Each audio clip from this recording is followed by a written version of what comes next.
Week number 3, day 2, brought to you live by your boy FMA and his wonderful co-host Jonas. How are you doing today?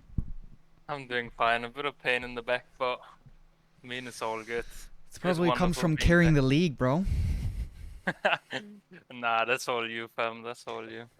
Okay, well, on the menu today, we have two teams in Division 2 that are looking to secure their first spot, or their spot as first, right? We're having Hmm. NSG Ruination on one side, and then on the other side, we're having Runtime. What can we expect from today?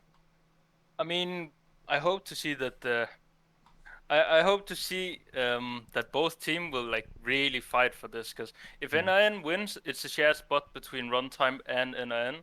Yeah. But I'm pretty sure Runtime played one more game than NIN so far, so they will be like up a game on them. They did Uh, get that free win, which has eluded my mind, yeah. yeah. And if Runtime wins, they obviously secure the top spot with 3 wins in a row. Do you think that a So runtime is favorites, or do you favor Ruination here? I think that it's slightly favored in Runtime's favor. Mm-hmm. Um, I think that Runtime is like top two together with Unknown Enemy, and Wow. then right under that, I think it's NIN and CK, Yeah. and then I'm not really sure what the We for how still I have a would lot rank of them. question marks, right, surrounding the Yeah. lower end of the league, and I think that some of them could potentially rise up. I mean, we had question marks when Ruination came in with all these roster swaps and Mm, all the craziness going on around that team, but they've really yeah. sort of solidified themselves, and I think a big standout for that team has been their top laner, Reperlo, right? Yeah, I mean Rapurlo also always brings on a good show for us to cast, so I mean that's lovely. I think he's a really strong top laner, probably one of the best in the league. Yeah. But I think that also Cautious Cat is also one of the best top laners in the league. Yeah. Um, I mean this is also like they are supposed to be the best player of the league, so like all around on the team, so they should be at the top. The thing about runtime is that they do have role flexibility between the players, so we might not be so confident in who goes actually where, especially when we see specific champions locked in. And I think that Hmm. some teams are really heavily leaning into flex picks, whereas other teams might not necessarily do so. What can we kind of like expect to see coming out from these drafts? I mean I think that from the side of NIN we see these we've seen a no, it's actually a bit embarrassing since I can't really remember.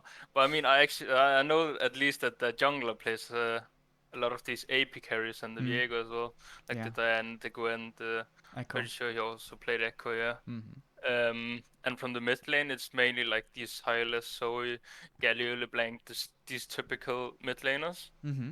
And in bot lane, it's always a fun thing to watch.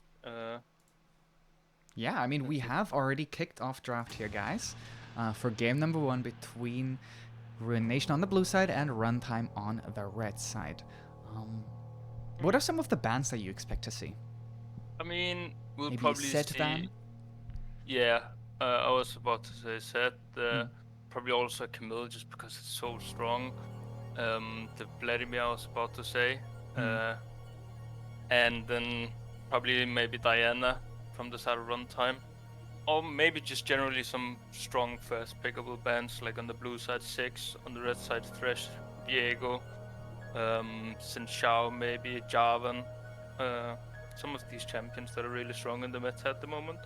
Well, That's Caitlyn probably. comes in here as the first ban, and I think that Penuzo, Mm, who we characterize as a very aggressive AD carry, probably the most aggressive AD carry, is a very lane dominant champion, and taking that out of his hands can give some comfort in lane.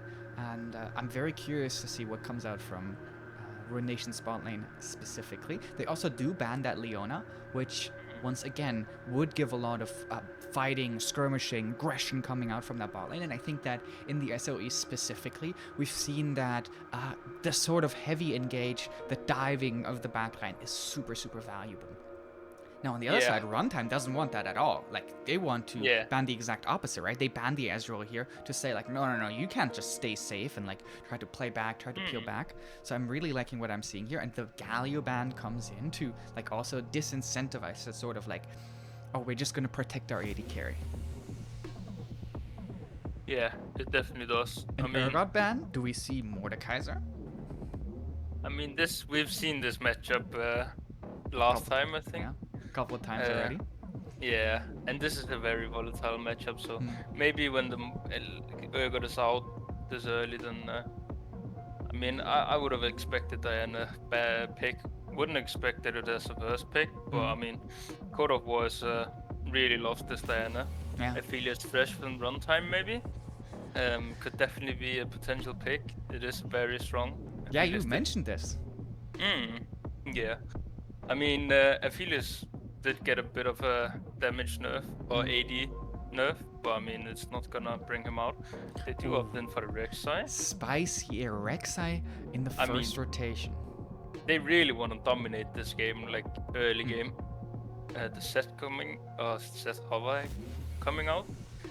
This will just give the Rek'Sai it will give the Rek'Sai a really nice setup. You can really abuse top laners set Rek'Sai. Yeah. You can dive people, like the top laner can't really play the game, to be honest. And if we like set up Reperler as sort of the big win condition, then taking that out of his hands could be like a potential counter to whatever they are trying to do. So yeah, I'm excited to see where these two champions sort of like match up. Maybe we see some other craziness like set support, still an option. Set mid lane playable, definitely. So like not totally solidified, but we have seen here also specifically we have to mention it's now taken out of the hand of Reperler, right? He looked so good on that set, but he won't quite find himself on that pick today. Yeah, I was actually gonna say that NN might be picked their Felix Fresh, but they are opting into a Tristana, more a Tristana Nautilus, a more heavy fight bot lane. Yeah. I would love to see a support pick from Runtime, and then just save the ADC. Yeah. For R4.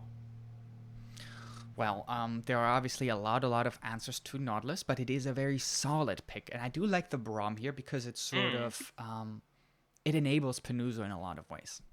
Yeah, we might see some like really early game ADC and then level 1 and wait. Since the Diana is pretty weak, the Braum is really strong. The Rek'Sai is a bit weak as well, since she has to walk up without being able to hit. But so it would be interesting to see what they will pair this Braum up with in the bot lane. Right, we see the Irelia ban coming in. I think this is not necessarily so much targeted as it's really, really good against set specifically. Sort of can nullify a lot of what the set is trying to do. So I love like that they are like still banning around what champions they've already picked for themselves to secure a safer blind pick here. Then the Ryze is like one of the most classic mid laners that we have seen so far. Obviously extremely good on this patch and this meta in general. And also in the hands of Lunam has looked good so far. And then we see the Malphite. Once again, a top laner that can sort of like punish the set where other set top laners might be couldn't so much. Yeah. We might see a Kennen pick from the side of NN. We do see the Twitch, however, I think that hopefully they won't pick it. Well, it's very fragile into the Tristana, but obviously into jungles that are very squishy. Ooh, it's going to be the Vayne here. Now, they did promise us some spice, and I think that this Vayne pick already delivers because of the player that Penuzo is, right? He's not just going to sit back. He's not going to wait. He will go in.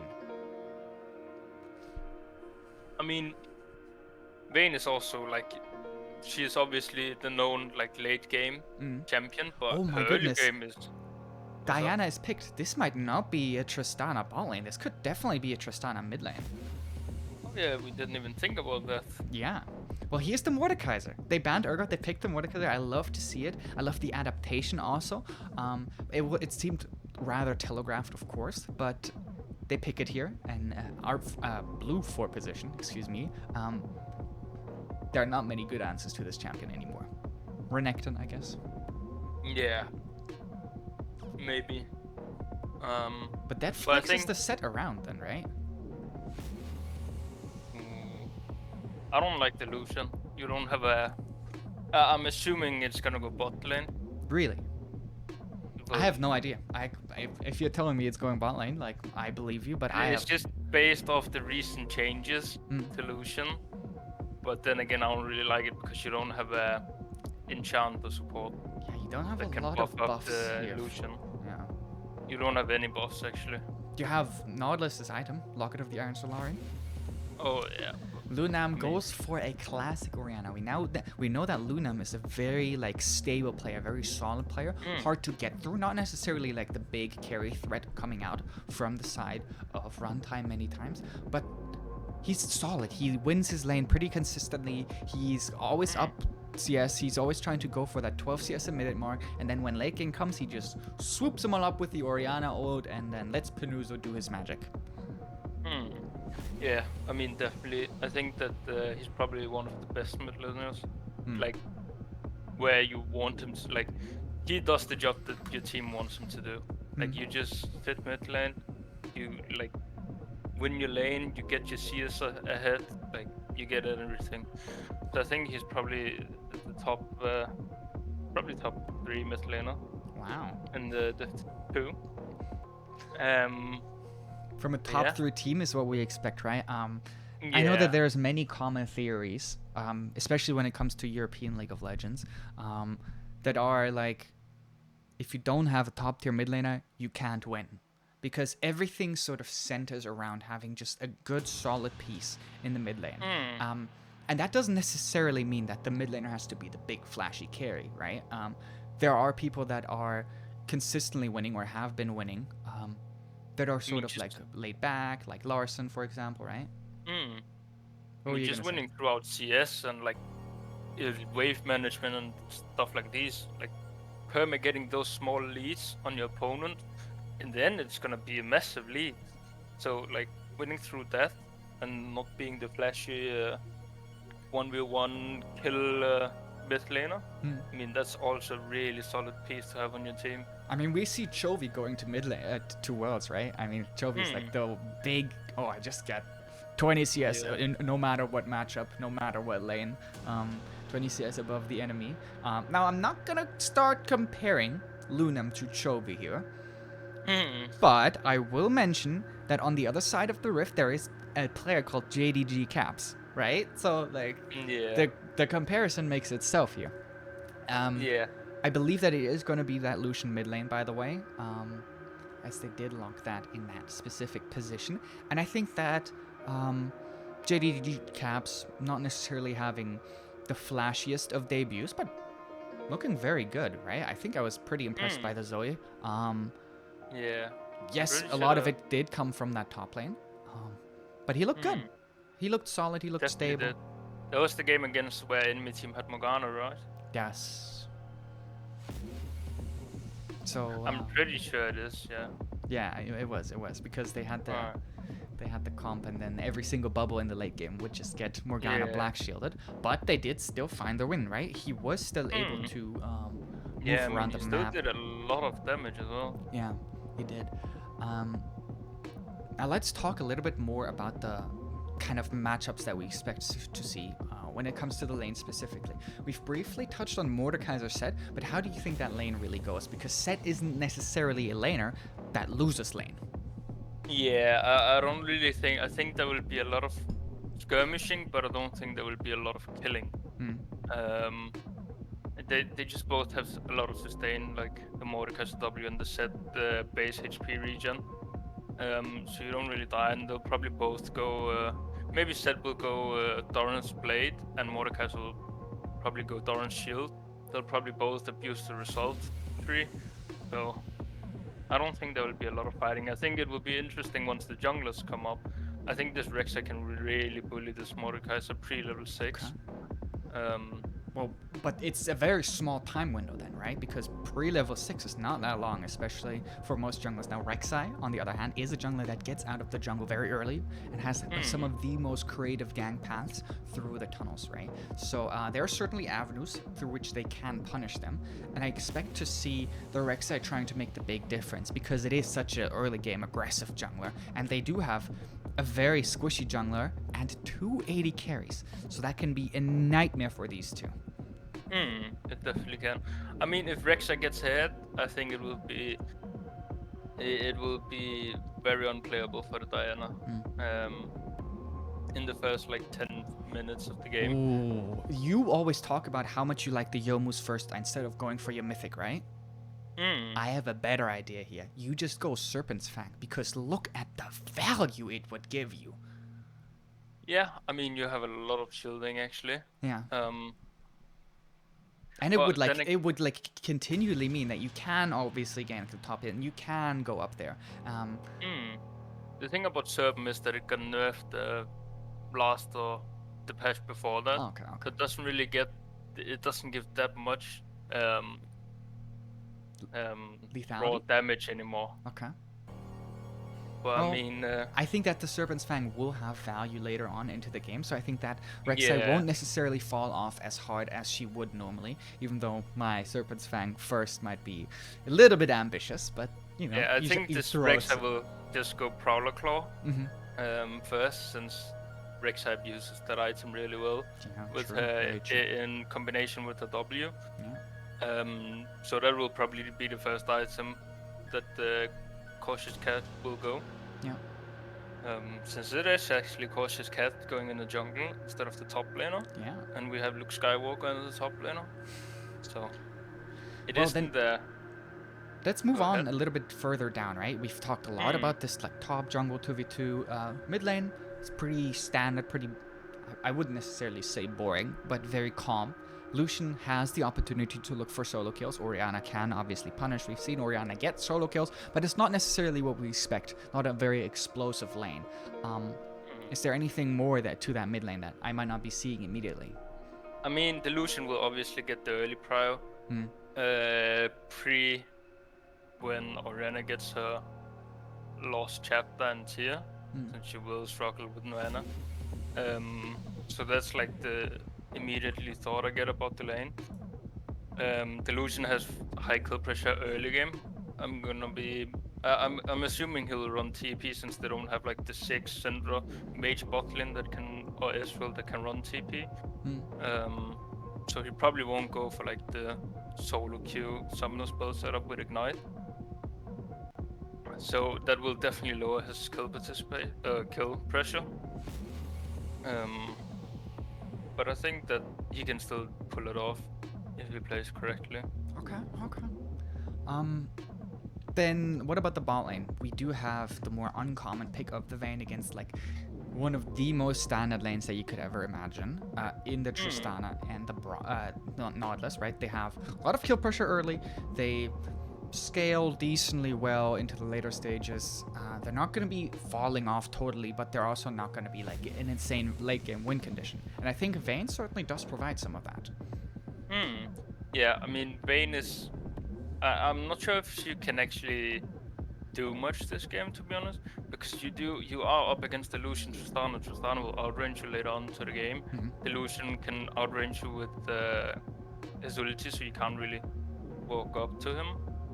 But I mean, you will still be able to kill the Diana, the Mordekaiser, and the Nautilus, and then the Rek'Sai and Seth will probably take on the Tristana and Lucian. I know from my Mordekaiser friends that they hate Vayne. It's like basically unplayable for the Mordekaiser.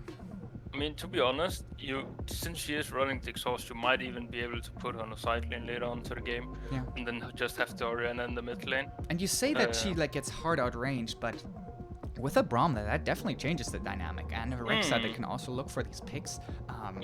That definitely changes the picture at least a little bit in favor of the Vayne. So I think that it will be pretty hard for her to play, but in these isolated matchups, you have to favor her, right? Especially running the exhaust, as you're saying. Yeah. I mean, definitely. I mean, Vayne is one of the best duelists in the game, together with other stuff like Fiora. So she can definitely duel anyone, I think.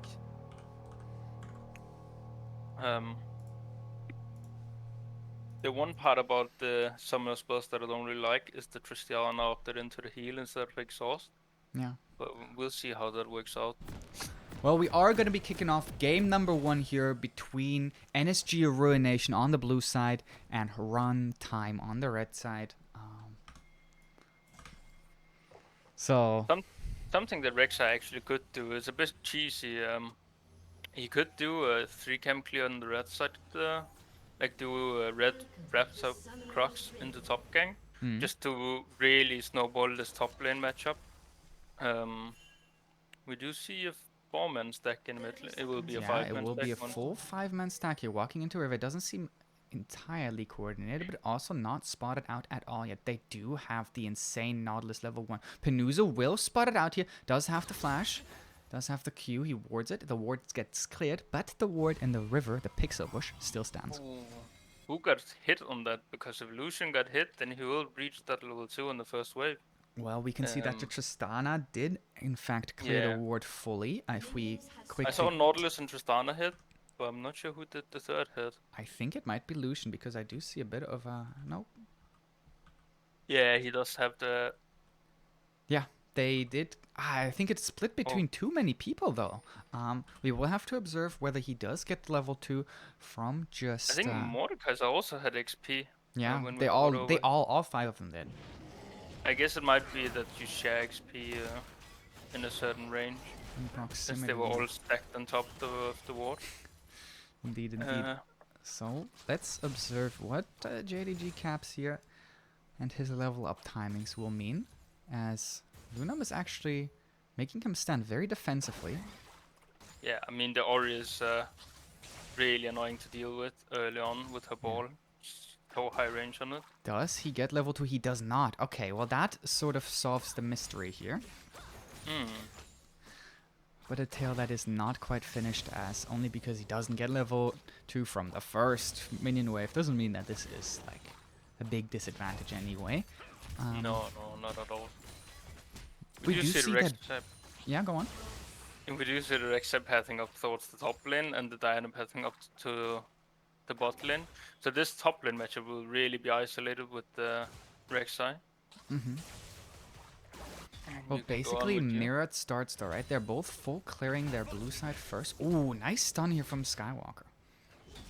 I mean, yeah, I think the Mordekaiser is really not favored in the early stages, early few levels, but then after level 6, I think it is, he gets a bit of power back and some pressure back. I think that JDG Caps actually missed that cannon. That's a bit unlucky if he did. That would be unlucky indeed. Yeah. Won't be the biggest amount of punishment, as they're already trying to look a little bit aggressive here. This is, of course, Vio and Penuzo, so you always expect some amount of spice. Both easier landing up towards the top side, so Skywalker will have a pretty big W as... Oh, not Cautious Cat. Already flashes in and forces out the flash from Caps here. I mean, this is pretty huge actually to get the Rek'Sai flash. To get the Rek'Sai? The Rex. Yeah, because Rek'Sai really want to use that flash to get a kill in the early game. And Lucian, you can always stay safe with GE, you just have to not use it. When you know that Rek'Sai can be around mid lane. Well, Diana is now down in that river here, looking across this bot line. Nice movement here coming out from Penuzo, avoids the dredge line from Drakali. You spot the Diana out, so now they know they have to be a bit safe. But I mean, they probably have it in voice that the Diana path towards the bot lane. I think it's not that good that she gets spotted out though. Just so that the enemy team won't be certain on where she is. Huge trade here from Skywalker, both of them still having TP, but this should very soon force out the TP here from Ricardo. Honestly, I would have loved to see the Rek'Sai was up here diving this Mordekaiser. It would have been nice to see. You asked for early game ganks from the Rek'Sai, and even though she did try to execute one, losing her flash means that she's a little bit hampered here. And so both junglers not necessarily finding the early game advantages that they're looking for. Code of Worlds once again opting for the Nash's Tooth, so looking to clear the jungle a lot more and a lot faster, which certainly lets him outscale the Rek'Sai in a lot of ways. Yeah, I mean, if you can just peacefully farm your jungle camps, you will always be up on clear time. Yeah. So do you see that the Code of War opted into a Raptor into Grump, so that unless he goes for a top lane gank, then it will really fuck up his clear. Yeah, very desynchronized camp respawn timers. Reperlo under a lot of scrutiny here. Loses a big trade to Skywalker, who might be looking for a quick escape here, as Code of Worlds has made his way up towards the top side. Both of them, of course, still having Flash. Skywalker utilizing it to just get away. So nice little gank here by the Diana, as instead Not Cautious Cat is trying to focus on the dragon in the meantime. Yeah, I mean, he do have the mid pro, you do have the bot pro, and Diana's top lane, so this is real. This does seem pretty free indeed, as nice trades that- here already early on from this 2v2. Orianna also helping out Not Cautious Cat as he does drop a lot of HP here. Well, of course, Not Fall even has the smite to heal himself up. Then has the passive, but does look for the recall now. Yes. Yeah. I mean, I think that Diana fucked up pathing a bit. I think you should just walk to Grump or instantly top if you want to do the top gank, and then walk back to your jungle and have that optimized clear. Now her wolf will spawn before her Grump, which is gonna annoy her a bit on the next clear. Well, she does secure herself the second Scuttle Crab, which is pretty big, especially for hitting that level 6 mark, and that can obviously be very impactful for the Diana, as well as for the Rek'Sai, of course, as she has actually sneaked her way into that mid lane, but the Shockwave does go wide, but that does now mean that the Lucian does not have his E anymore. TP coming out from Reperla as he's trying to defend his mid lane, but he will just go down as first, but also pull back here from Skywalker onto Reperla. Pretty even trade overall, but first blood goes over to the side of Runtime. I mean, this is really huge. You get the Mordekaiser TP as well, so Seth has the TP advantage. Mordekaiser could have walked a lot further back if he wanted to and TP. also a pullback here from Skywalker makes this very dangerous, as he does have that level 6, also utilizes it and finds a solo kill onto Reperlo in a, I mean, we have to say, counter-pick matchup. Well, counter-pick.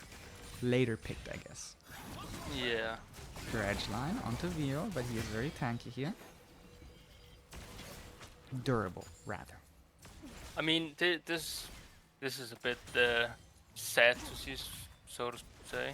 Coda of Worlds is in a very good position here. Does have his flash, does have the Moonfall. They flash forward onto Penusa, who does have his own level 6, as he will try to flash away, but gets pulled back here. Nice play and good awareness here from the side of Ruination, as he will also fall to the explosive charge. He doesn't! Are you kidding me? The explosive charge didn't finish him off there. Crazy stuff. I mean, Brom also got really high base armor the early stages, so that probably helped him a lot there.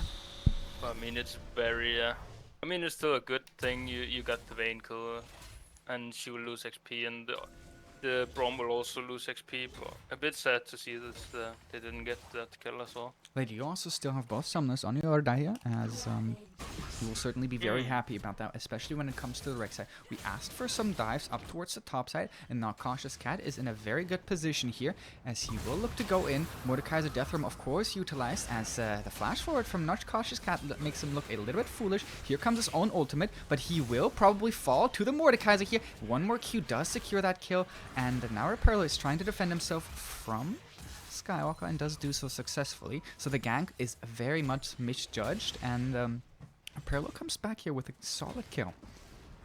I mean, this is what we talked about. You have to be the pre-level 6 of Mordekaiser, otherwise it's just not gonna work out. So I think that is a very big blunder. It will lose him a lot of tempo. Very important was the buffering of the Mordekaiser R, right? He R'd as soon as Not Cautious Cat came into vision, which meant that even though the knockup landed, he was still able to buffer his ultimate to actually isolate the Rek'Sai. So that meant that he could live, that he could find that kill, instead of being CC'd and then able to ult. Yeah. Oh, Lunam is caught out here, as JDG Caps finds him, but doesn't go for the kill attempt. Shockwave available. Lunam is pretty low though, but both Skywalker and Not Cautious Cat have made their way back to this mid lane. JDG Caps does have his flash here, doesn't have to use it as he's playing very defensive. Good utilization of the E as well. I mean, I think it's pretty, in the top lane, this set is massively ahead, to be honest. I think that Perlo it's... did find a kill though. Yeah, But I mean, he's down 20 CS, Hmm. so that is a kill and a half just in minions advantage. So Not quite. Not quite. I mean, It's a lot of gold usually for sure. you usually say that one kill is around 13, 14 minions. So if you add the numbers up, it's around 1.5. Oh, Pinoza does dodge the dredge line here once again, being very nimble on this Vayne and making it look good specifically into the Nautilus. But JDG Caps is now here, but spotted out on a ward of both him and his jungler. As they're attempting to look for this dive, Lunam just TP'd mid lane, but they're still managing to deter it, as Lunam is kind of walking down here but decides against it. So a couple turret plates will fall here in favor of the Tristana, but nothing yet so far. And in the top side, we do see that they pick up the Herald. Lunam now spots out JDG Caps, but on the other hand, Caps also spots Lunam out. I mean, you lost the wave mid lane to the night, like 2-3 creeps. So not the best trade. I think you should have worked more on. Oh, the Rifter actually instantly came down. Instantly placed up towards the top side. Skywalker's now up 2 levels. Yeah, I mean, Oh, misses cannon. Pain.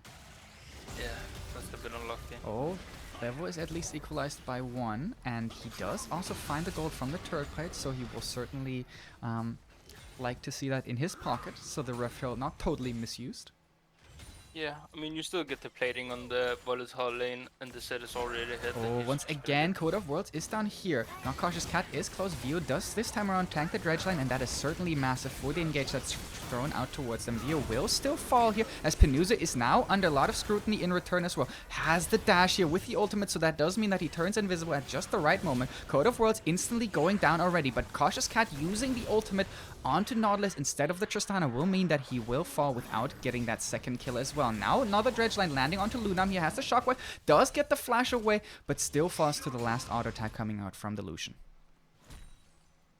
I mean, this was a 4v4 in the bot lane. Going 2 for 2, or 2 for 3 actually. So not the best trade from side of Runtime. And Benuso actually lived with 1 HP there. Yeah. Because the invis from the ulti on the Q. So that's very lucky. Whoa, look at the amount of kill gold that the side of Andro has secured himself. He was down about 15-20 CS, but now is actually up like 700 gold, and so that does mean that he comes back into the lane with his mythic completed, whereas Penuzo has opted to go for the boots completion first. Yeah, I mean, Boots and Vayne is really good. Probably what you're gonna prefer to go first item. So, I mean, overall on the item pools just starting off right now, we do see the Mordekaiser is gonna go into the Iconic Rift there. Skywalker might be in a bit well, of Code of Worlds is up here once again. Tries to look for the kill onto Skywalker, who still has his flash up, and so him and his top lane opponent will trade them. Yeah, you just trade flashes here. That is totally fine. Oh, Caps is actually caught out by Lunam here, and Not Cautious Cat will flash after him here. Doesn't get the knock up, so a bit of a misused W, so he will try to look for the ult instead. They find the kill, and Rek'Sai gets out. Ooh, a very close affair, as Skywalker has stepped back up to that top lane fight, and Reperla pulls him to the death room. This does actually put him under a lot of pressure, but it's still good enough for him. That's really unlucky from the side of Skywalker. Repero just got the W off in the last second to get the shield off. Yeah, well, that is the classic Mordekaiser tech, right? Yeah. I mean, we do see the Rek'Sai on the Crocs, so he might be looking for a bot dive after the Crocs on the next wave. If they can manage to stack this up, which they should be able to. I mean, the Stana will most likely just kill the wave. Oh. The Yeah. probably won't have the pressure. They also don't have the ultimate from the Rek'Sai. They don't have the flash as well. Drakali does like the trade, however, as Vio is trying to block these initial shots coming out onto Penuza, but they still find the kill very early on into the trade here. So now Raperlo TPing down here secures the second one as well without his support falling. Cautious Cat does find a kill onto the roaming Lucian here, as now Skywalker is also looking for his TP. A little bit late to the party here, as they're trying to find any other engagements. Not successful yet, but also avoids all the damage from the Mordekaiser. I mean, the next big fight is gonna be this Infernal Dragon in about 1 minute time. And you do not have a lot of thumbs up from both teams. Yeah. I mean, the only one having both thumbs is actually Yoda. So that's gonna help in a big time. Yeah, he's also very much a very strong member of this team here, as we were questioning about how behind Raperlo was, but he's certainly come back into this, right? He definitely did. I mean, you got a few kills on. You got the kill on the Rek'Sai, which is a really big blunder. You got the kill on the top lane gang, and then you also the little Tristana that gave you a little kill in the bot lane after you Oh, TP. another dredge line connects onto Penuza, who's caught without his support and caught with his pants down. So once again, the fourth kill here for Yoda, who's set up as the huge win condition of this NRN team. I mean, this Tristana is massive. It's gonna be really hard to shut it down. God, I think that skin is Especially- so cool, by the way. Yeah, I mean, especially with a Mordekaiser standing next to her and Nautilus. Mordekaiser will just ulti anyone coming into line of sight. Beautiful trade here from Skywalker. Wow, getting the pullback under the turret while he was still tanking it up means that even though he is ahead, all he finds is about an even trade. As the dragon, you said there's gonna be a big fight, and you lied to me, as they just take it Yeah. and then walk away. Don't like that, bro. I mean, Vayne just died pre-dragon, and she was a blue buff, or like of course. the entrance of the base when the dragon spawned. So you see a solar rift held here. Mordekaiser's just actually noticed- healing from this objective. Funnily enough. Yeah, I mean, this is just how balanced top lane is, isn't it? I mean, the Ori might actually be in a bit of. Never mind. He won't at all. No, not quite. He does pick up the Herald for himself here, and that's very valuable because now that means that they won't actually find it for the side of Runtime, so they can't quite get the second tier or the tier 2 turrets as easily as they would maybe like to, as Drakali is in a very advantageous position here together with this 3-man squad from his team. We're looking for some potential mid lane dives, but there's a good solid amount of members coming up from Runtime as well, as mid lane priority seems to be the next name of the game. Yeah, it definitely is. I mean, I'm not really sure why you're putting both Lucian and Tristana in the mid lane. Unless you want to use that Herald to try and crack open the mid lane tier 1. Since I don't think you can do it without. Well, you do have Tristana, and you have a double AD carry alongside that. Or not alongside that, but with that. So that does mean that it falls very easily here. I guess I'm just wrong. It's just a caster curse. I mean, I feel like if you just put Orianna in the mid lane and then Vayne on the side, you can't lose this turret, but they did opt into the Orianna in the side lane. They are actually opting to fight around the vision control here, as the next objective to be spawning will be the Baron. Just 40 seconds or so. Yeah, I mean, NN really got a high, a fast Baron, so to say. They do have the double ADC to Diana dealing massive amount of damage. And the Mordekaiser. Mordekaiser as well. Yeah. Very Mordekaiser fast Baron. You use the Rift Herald on the top turret. I think he probably should have saved it. I think he could have gotten the tier 1 by himself. Without the He Herald. might be looking for a second charge here, and even though it won't certainly instantly go down, he's now threatening that tier 2. As yes, that charge does go off.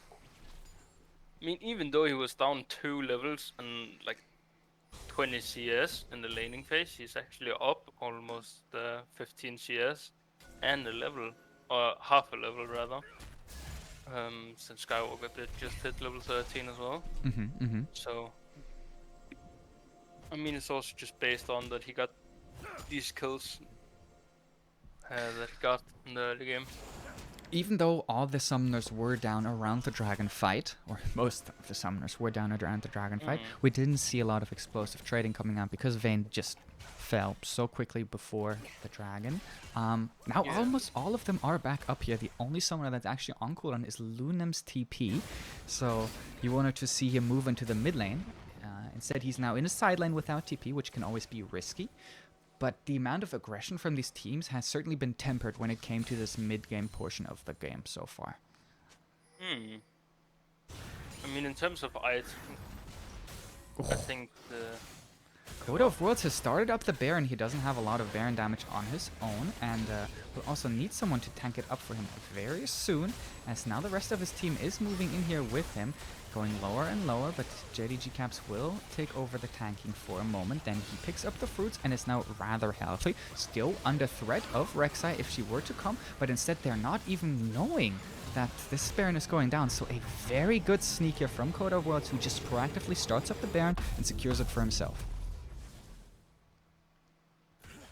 I mean, yeah, I guess they just get Baron at 20 minutes. They do. Or 21 minutes. I mean, this really sets back to runtime. Now NN is massively ahead.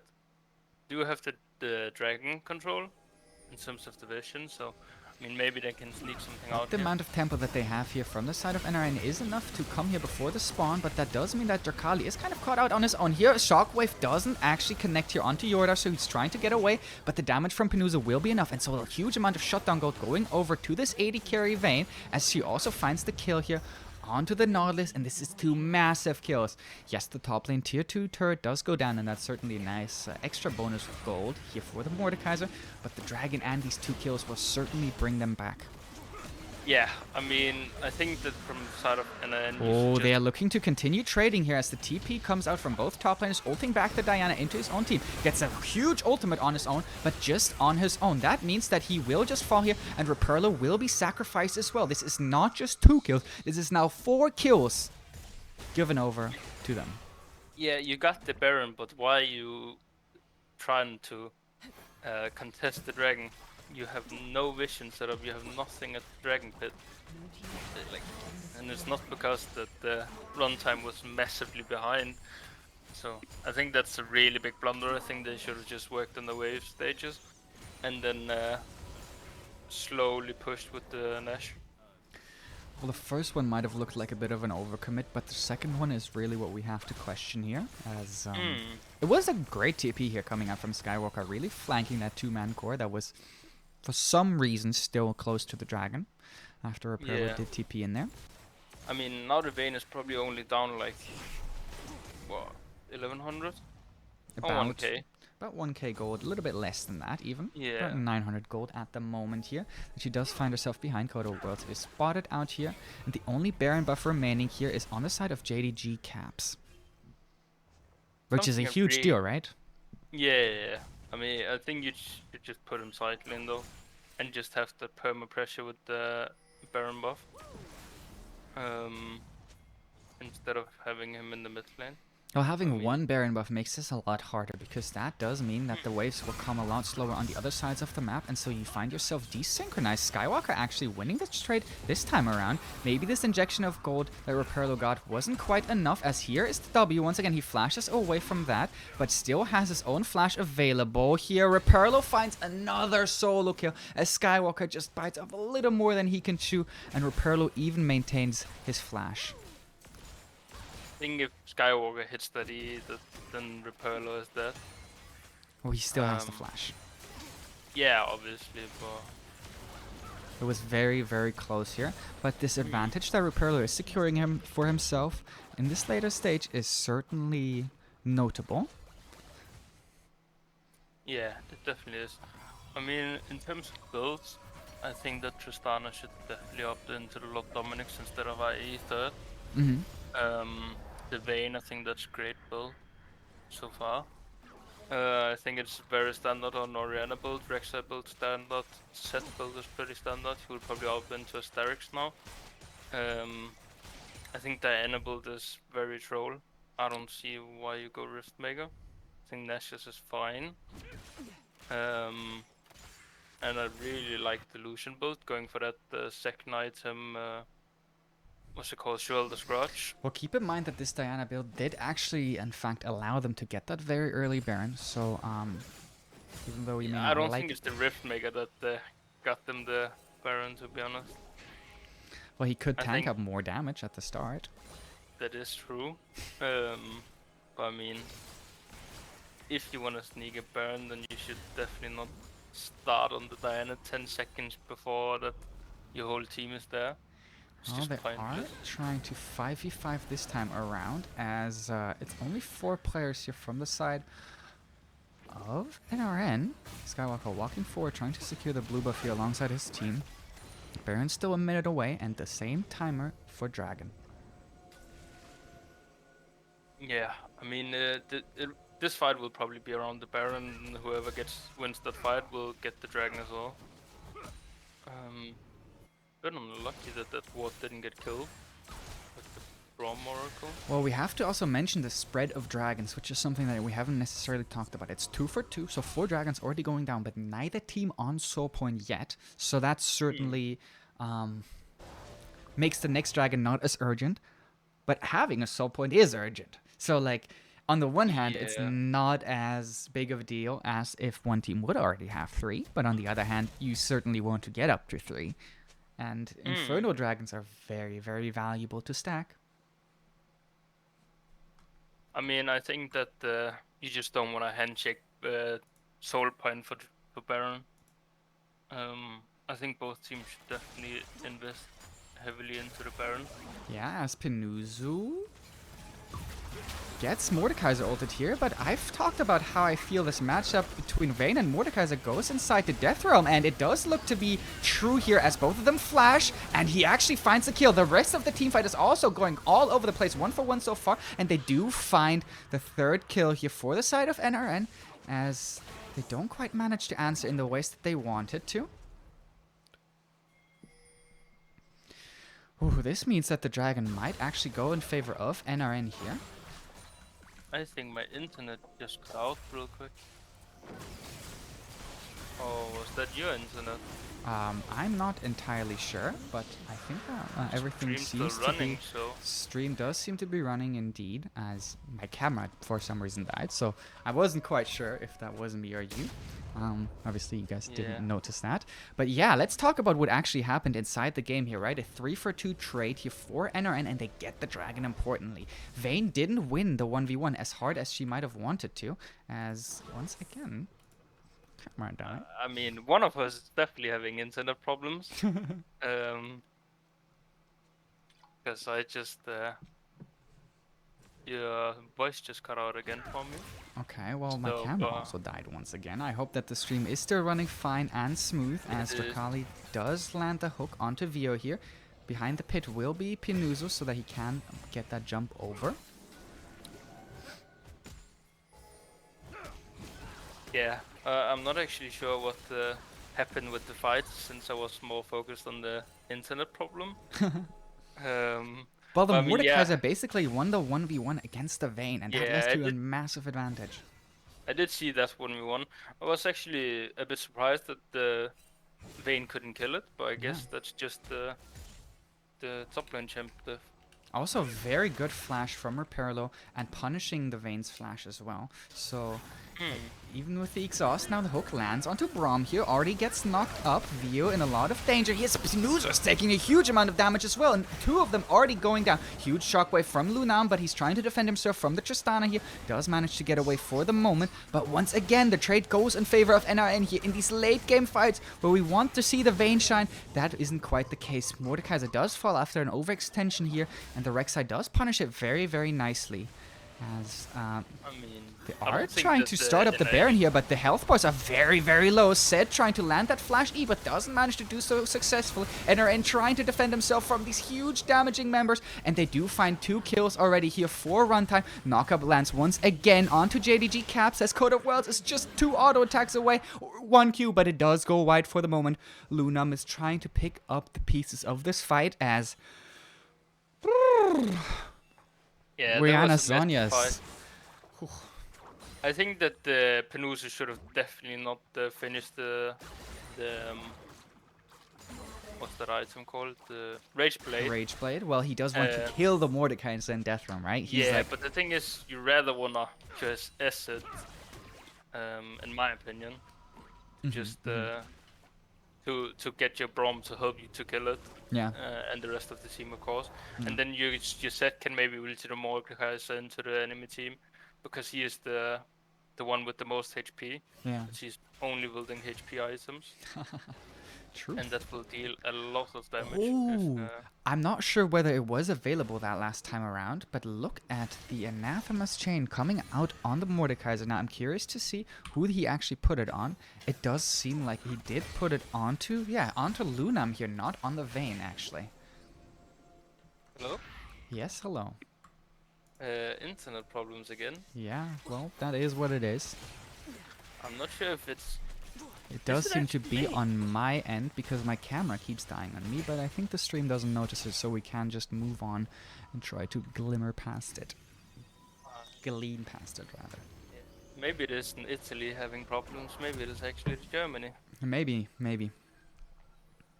Yeah, I mean, we do Stan.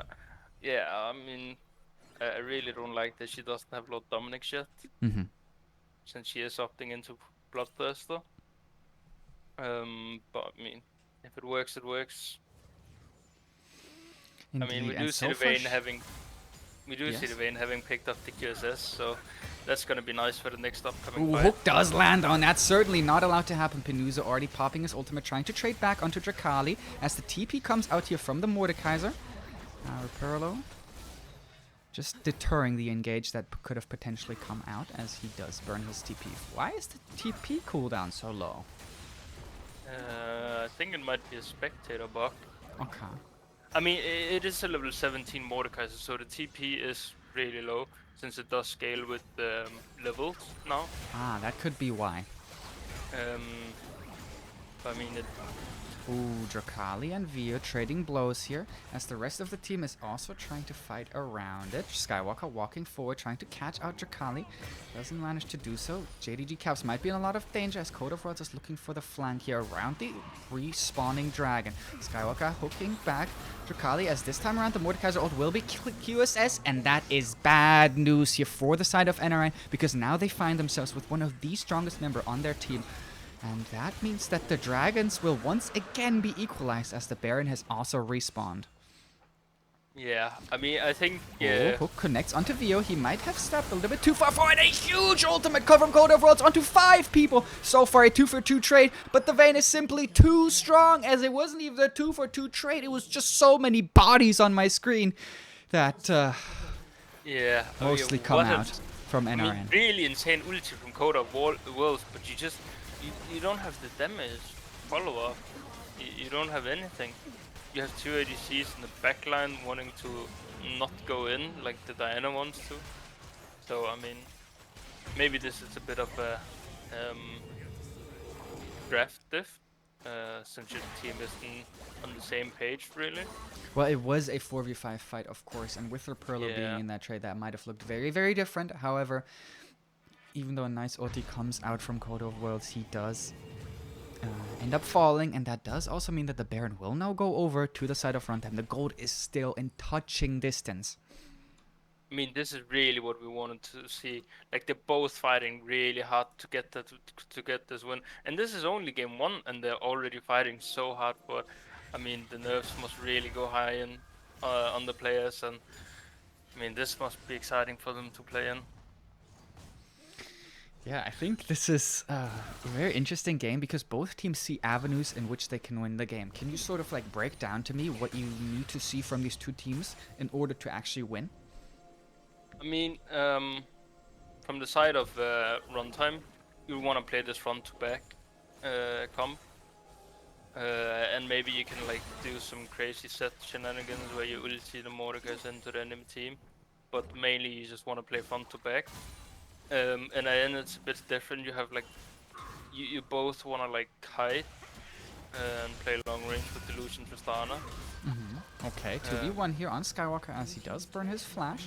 Is now up a level onto his top lane counterpart. Another dredge line does connect here as Skywalker is just walking around and forces out the Mordekaiser ult and ignite. As he's trying to get away from the scary, scary top lane set that has completed With himself. that you obviously mean the Nautilus ulti and not the Mordekaiser.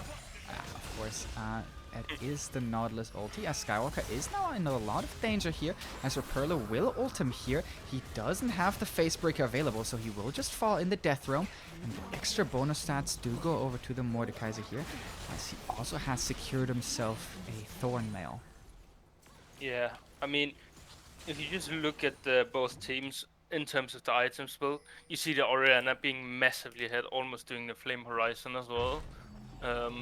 In the CS department. Wow, 4,000 gold. I mean, she's also sitting at 4 items. You have the Rapid on, you have the Hourglass, the Ludens, and the Wrath Embrace. And you're probably working your way towards the white stuff now.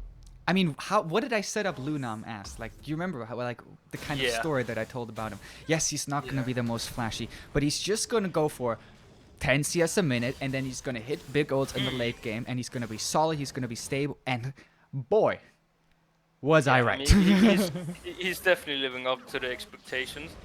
And then we have the Vayne. You're sitting at 4 items with a Witsend as well. Yeah. Like, you have massive damage, and I'm not really sure if they can actually kill this Orianna Vayne with the Braum as well and with the set as front line. Yeah, because so, Vayne has also secured herself her 4th item, and with the Wit's End, that's gonna be really, really scary here for Quarter of Worlds as well, because it does give that extra magic. Oh no, Penuzo is very caught out here as a nice trap has been laid, but Penuzo does of course have the invisibility, and that does guarantee his life for now. He's going forward, flashing, a classic Penuzo. He just flashes for a kill on a support. Not Cautious Cat now trying to go onto the Lucian here, as the fight in the backline is already going in favor of NRN, as Reperla has ulted Lunam here, who's trying to kite away and does do so successfully. Oh, a beautiful pullback by Set here. Lands on the Tristana, means that she does go downfield, just barely surviving. Now Reperla trying to come back into the fight, but his jungler falls around him, and he will fall as well. This is the end of the game. Runtime fight, a miraculous team fight, even though Penuzo gets caught out and then flashes for a kill on a support, and they still manage to clutch it out. I mean, that was really a chaotic fight. You had fighting on way too many ends. Like, you had like 3 different fights in the fight. You had the Mordekaiser versus Orianna, you had the Lucian Nautilus against the Vayne as well. And then you had the Set and Rek'Sai versus the Lucian as well, and this Diana and Mordekaiser against the Rek'Sai, Set and Braum and Orianna. So really chaotic fight, but I mean, amazingly played from the side of Runtime. Yeah. They really worked their way through the fight. They got the Lucian kill off, or the Nautilus kill off first. But a questionable flash in from Penuzo, but I guess if it works, it works. So, I mean... This is the Penuzo we know, right? I mean, I said, I was so on point with how I characterized Lunam. And then Penuzo is like, actually, you always say I flash in. And he flashes in the last fight. Dies, and then his team just clutches it out. Beautiful team fighting here once again from Runtime, who have a synergy that other teams are like have to be scared of. I think that we saw a lot of good stuff coming out from NRN. I was really impressed with some of their like snappy decision making, but then also sometimes maybe staying a bit too long, maybe getting caught out in a situation where you think, oh, we can just get a quick kill here, but then actually falling in the end. So I was really impressed by both teams here. You said to me that you think that Runtime is maybe a top 2 team, and then you think NRN is right below that, and I think that's precisely what we saw here, and I hope to see in a game 2 that the Runtime, or Ruination rather, can collect themselves and actually bring us to that game 3. I really hope so as well. I mean, you just had I think the main point about the game from Ruination is that after they sneak the Baron, they just shouldn't have tried to contest the Dragon and just work with that Baron buff and pressure all three lanes. Yeah. Since you do have insane 1-3-1 with like the Mordekaiser on the side with the Lucian inside, and then on top of that, if you also have a Baron buff and it's like the and the Tristana being able to push every single wave in the mid lane as well, and just keeping that pressure up. I think that's the main mistake of the game. Mm. I think if they didn't contest the dragon, the game would have went completely different. Yeah. Um, It was a 4-4-0 basically, right? Big yeah, misstep. yeah. I mean That that. Go ahead. no, no, no. I'm listening. Um, you go ahead because I forgot. Okay, No. that's all right. Well, we did see that the coordination around that very specific objective did probably lead to the game flipping in favor of runtime, as I think what we still saw from Ruination has really impressed me here, and they're like certainly holding a candle against this team, and I think that I'd be excited to see how some of their draft adaptation could maybe lead to them punishing that more. I love to see the Urgot ban and then the Mordek has a pick, but I think that it didn't necessarily find the success that you may have wanted. Yes, there Mm. were some solo kills, but it like the matchup kept swinging back and forth, and it wasn't necessarily so one-sided as to warrant counterpicking and then also investing a ban. Yeah. I mean, I definitely think that the top lane or the jungler should have paid a bit more attention on the top lane. Just in the early few stages, because that's where it's really volatile. Hmm. Like pre-level 6, if Mordekaiser gets ahead, at level 6 he'll just accelerate and the Seth won't be able to play. Um, the same goes for the Seth. If he gets ahead, the Mordekaiser can't play after level 6. So that would have been nice to see.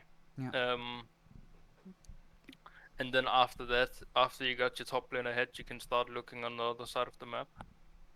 The Um, Rek'Sai didn't really like find the advantages that she was looking for, but like interestingly enough, she was able to consistently provide threat against these two AD carries in the later stages of the game. So I not mean, I really think what we it's expected, but uh, I mean they picked two AD carries into Rek'Sai. Hmm.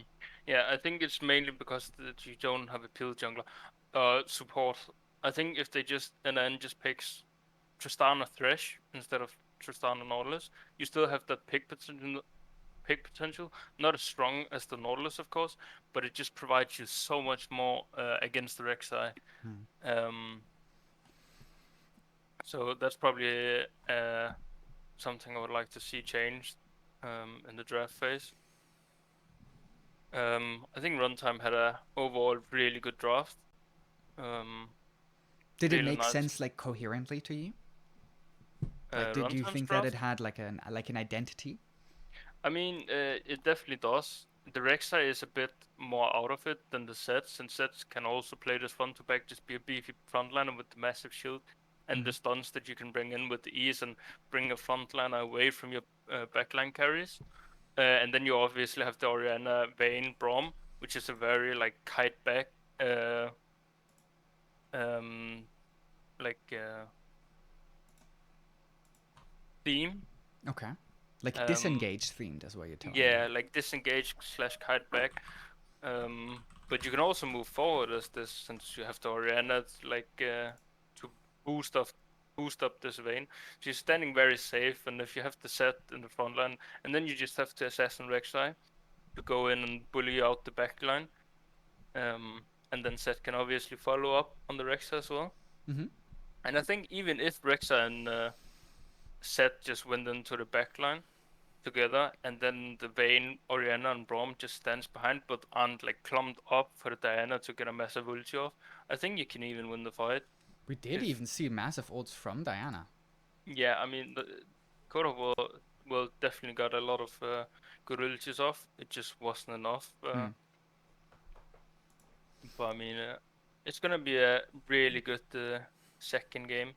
I'm excited to see what they're gonna do in Yeah. terms of draft and in terms of in game as well. In terms of players, even like it's not Cautious Cat going Yeah. back to top lane, or is it going to be Skywalker up there?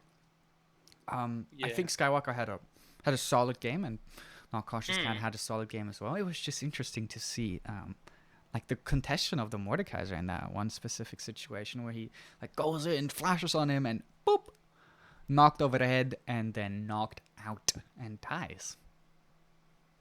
Yeah. I think that the I think that the I would definitely give what's this guy named Leonam?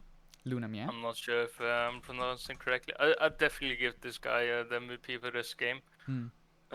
Since he did everything what he needed to do. Yeah. You just scale up on this So area and reliable. did he actually get the Flame Horizon in the end? I'm not entirely sure. I'll Maybe check the someone. bot and see real quick. Yeah. Um, check if he did. Because if he did, I mean, it's just another really high performing then. Yeah. Um, he was 6 years off. Yeah. A bit unlucky. Needs No. quite the Flame Horizon. Well, at least Hmm. JDG Caps did manage to hold his own, at least a little bit. Yeah, yeah. I mean, we might have missed the Flame Horizon mid game. Since for me at least, it was very surprising, because all of the sudden I felt like this arena just had the 300 plus CS. But I mean, I'm pretty sure we've only had one Flame Horizon in the SLE tournament, right? I think there's been a couple, From but only one that I can remember. I mean, I remember the Senna into Sanders, the Vladimir Kassadin matchup. Yep. Senna having an amazing game. As we do have the draft started. The Vladimir ban, of course, the Caitlyn ban, of course. It's probably mainly going to be the same bans. So far, Galio ban. very similar. There's a champion that they Leona, haven't banned yet Urgot. from the side of it. Yeah. Yeah, we might see a Leona ban from the side of NN as the last ban. From Runtime here, maybe Diana if they felt threatened by it. Maybe Last time they Tristana, banned Lucian. Ezreal because they didn't Oh, yeah, want the Andrew to Ezreal. stay so safe. I True, think that Andrew was looked the really, last- really good. Especially in definitely Lucian. did. And Drakalia as well. Very, very aggressive ball lane. And they ban Irelia first instead, so Maybe I they have an wanna idea go what for this the tells Ezreal. me. This might tell me that they're looking to pick the set very early on here. Yeah, that could also be the case. But we will find that out soon. Oh, and then the Leona ban that you did mention. This Yeah. does leave open the Ezreal, and I think Andrew it might be looking for that exact pick. As instead it will be Penuzo. Now I know Yeah. that Penuzo hates Ezreal. Like he can play him, from what I can tell. He's proficient on it, but he's such a passive AD carry in his eyes. Let's see if we can make the Korean Ezreal work instead. Yeah, I mean, to be honest, you can play this aggressive Ezreal if you pair it up with like a heavy skirmisher support, like early game support. So it will be interesting to see what they will pair it up with and how they will play the lane. Could also just be that they're gonna play fully for mid laners or top lane and have the support roam out of lane. I think the aggressive support that you're typically looking for when you're trying to play an aggressive Ezreal would be Leona, and here is the set pick. So they do snatch that away here from the side of NRN, and I'm already liking to see the draft adaptation. And Yeah. Kai'Sa Ezreal, you've talked about this plenty of times before.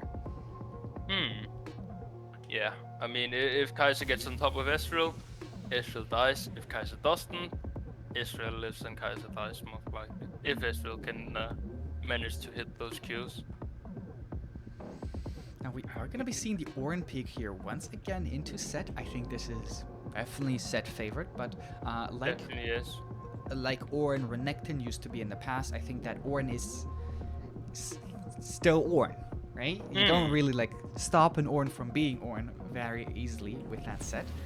Can be a little bit scarier towards later stages of the game if you do get ulted back into your team, and you can be interrupted from your ultimate and things like that.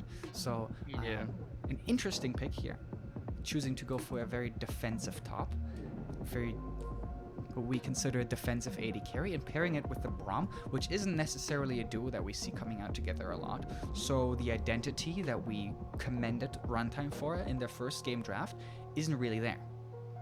No, I mean now you're picking more of a passive bottle. I mean, Israel Brom is still a really strong duo, as we do see that. It might be set support. Might be set support, might be Tahm Kench support, might be set mid, Yeah. might be set jungle, might be Tahm Kench jungle, might be Tahm Kench mid lane. We will have to wait and see. There's a bunch of possibilities, and I'm excited to see where the draft will continue to evolve, because at the start of the day we mentioned like flexibility between players and like how that can also lead to flexibility between champions. But this time around, NRN is actually opting for a very opting to hide their hand, sort of. Once again, banning out the Rise. I think that is a fantastic ban here, specifically against Lunam, and also with the comp that they have drafted so far. I think we should see an Orianna ban also coming out.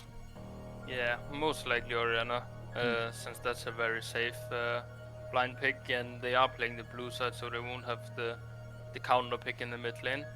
And then we'll most likely pick a jungler here. Beautiful ban here. Here comes the Echo ban from the other side, of course. That does leave the Viego for him. That leaves the... I mean, he does play Gwen off meta. And he plays the Xin Zhao. So these are the classic junglers that are still in the wheelhouse of him. But we have to consider that one of the picks that has already been locked in could also go in the hands of him here. So, yeah. Cards still remain hidden after these bans. But I am a fan. I definitely think the Runtime needs to get some champions in the jungle and the mid lane that can kill these tanks. Because Israel definitely need a lot of time to kill them. And if you pair it up with like Xin Zhao as well in the jungle, Israel's gonna have a really hard time killing anyone. They are hovering over the Volibear. Now the mystery does continue, but I would most likely say that this is going to be a Volibear jungle. Yeah, I think so as well. I think this will definitely be a... Are we gonna see a Red Cane? Well, he did ask for something that can kill tanks, and I think Red Cane fits that metric. Yeah, he definitely does. Cane is not really people don't opt into Cane into the competitive scene. Oh, sometimes. They play the poke variety of the Cane. Oh, I love like Canyon. Please, Casio. Cassiopeia would be so unbelievable. Oh my god, please, you have the Braum, you have the On. It's not safe, right? Nah, obviously they have the Casio will suffer in lane for sure. Like you will pick some really ace matchups from the side of NRN. Hopefully he does play some of these Casio counters. These long range that can really bully it out. Like the 6, like the Corgi, like the Vilcos, like the Serath. So yeah, maybe hopefully we'll see some of these. Well, let's hope for the best here, as I think the Sylas would be a very good answer here, especially because Sylas does tend to fare very well into these ultimates, especially because of how good they are, right? These are absolutely amazing ultimates. As, yeah, gonna be seeing what is going on inside this game. Draft is still just a couple moments away. Yeah, let's start talking about the matchups then. We mentioned like Ornn versus Set. Yeah. Let's talk a little bit about this. I mean, it could still be a Tahm Kench top lane and Set support. True. So I'm not really sure if maybe we can go over both matchups, like the Tahm Kench and On and the Set and On, and in the bot lane as well. I mean, we did talk about the Set On. It's Set favorite, of course. But On is just like you just say passive, and then you scale up, and you'll do your job as an On. I think the Tahm Kench and On matchup is pretty much the same as Set On, so I don't think that much will change in that matchup.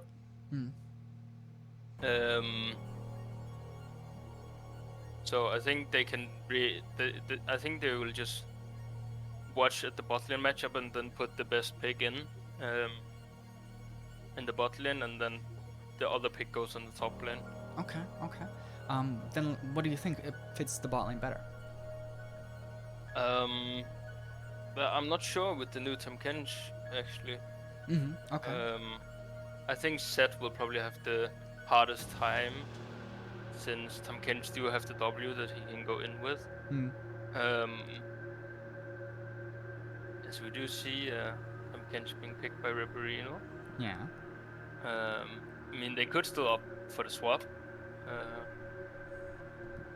before the 20-second mark after the draft phase. Still legal indeed. What we should Yeah. also mention is that there's a bit of a player substitution from the side of Runtime, as they bring their Kane player in stealth in. Oh yeah, I forgot that that's allowed as well. Yes, it is indeed. Yeah, I think the Silas Cassiopeia matchup. Talk to me a little bit through that. I think it's pretty much favored for Casio. Really? The first few levels it's favored for Silas, but after that the Casio just accelerates. I'm not sure if I remember correctly. Then the little dash that Silas has from the W will be cancelled. Yeah. Or the Kingmaker will be cancelled by the miasma. Casio W. Yeah. Yeah, I'm pretty sure that's how the Not cancelled, but interaction prevented. goes. Yeah, prevented. Yeah, not cancelled, of course. So I think it's not the best pick, but I mean you do have good ultis, or at least you have the Ornn ulti.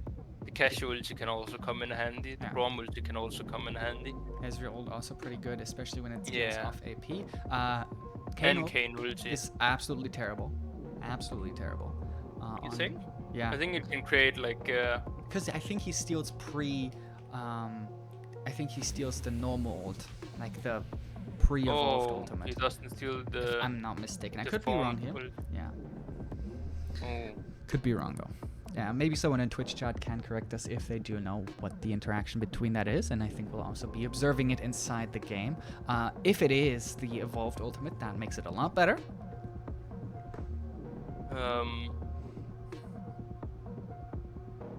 Yeah, so we are going to be confirmed to see the set down towards the bot lane and the Tahm Kench up towards the top. I think the Tahm Kench can actually punish the Ornn a little bit more than set necessarily could in terms of kill pressure, whereas the set should probably have an overall smoother time laning against an Ornn, but Tahm Kench's laning is obviously just outrageous. We fear this pick here in SLE with how dominant it can be in lanes, but it's Ornn.